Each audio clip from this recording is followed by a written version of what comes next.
Tinanggal sa serbisyo at hindi napapayagang makapaglingkod sa lahat ng sangay ng SM Supermalls ang security guard na nakunan ng video na ginamitan ng dahas ang isang batang babae na sampagita vendor. Sa kumalat na video, makikitang pinapaalis ng security guard ang sampagita vendor na nakasuot ng school uniform sa lugar na nasasakupan ng SM Megamall sa EDSA Mandaluyong City. Hinablot ng security guard ang tindang sampagita ng batang babae at tinanggal ang mga bulaklak mula sa pagkakatali nito. Pagkatapos nito ay mapapanood ang ilang beses na paghampas ng sampagita vendor sa security guard at ang pag-awat ng security guard na isa sa punto ay makikitang sinipa ang batang babae. Naglabas ng opisyal na pahayag ang pamunuan ng SM Supermalls tungkol sa video na kumalat sa social media noong Miyerkules, January 15. Mariing kinondena ang pamunuan ng SM Megamall ang pangyayari at ipinahayag nila ang pakikisimpatya sa sampagita vendor. Umani ng sari-sari at magkakahating opinyon mula sa publiko ang insidente. May mga nakikisimpatya sa sampagita vendor at sa security guard.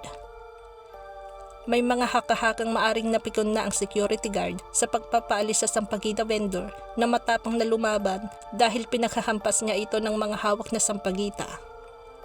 May mga nagdududang baka biktima o ginamit ang sindikato ang bata dahil sa kakaibang tapang na ipinamalas nito. May mga nagsabi ring marahas ang desisyong tanggalin sa trabaho ang security guard dahil may pamilya rin itong binubuhay. Kailangan ng malalim at malawakan na investigasyon hindi lamang ng pamunuan ng SM Supermalls kundi ng pamahalaan. Maaring ang nangyari sa pagitan ng security guard at ng sampagita vendor ang susi para matukoy at malutas na hindi madali ang isa sa mabibigat na problema ng lipunan na dulot ng matinding kahirapan. Ang insidenteng ito ay sumasailalim sa mga tunay at nakakabahalang sitwasyon sa Pilipinas na hindi masyadong napagtutuunan ng atensyon ng mga nanunungkulan sa gobyerno. Narito ang kanilang statement.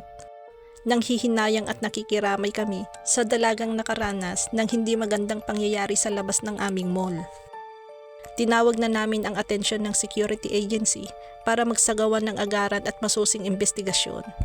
Na-dismiss na ang security guard at hindi napapayagang magserbisyo sa alinmang malls natin. Dahil palaging itinataguyod ng SM Supermalls ang inclusivity para sa lahat, mariin namin kinokondena ang gawaing ito na ginawa laban sa kanya. Narito naman ang ilang komento ng mga netizens.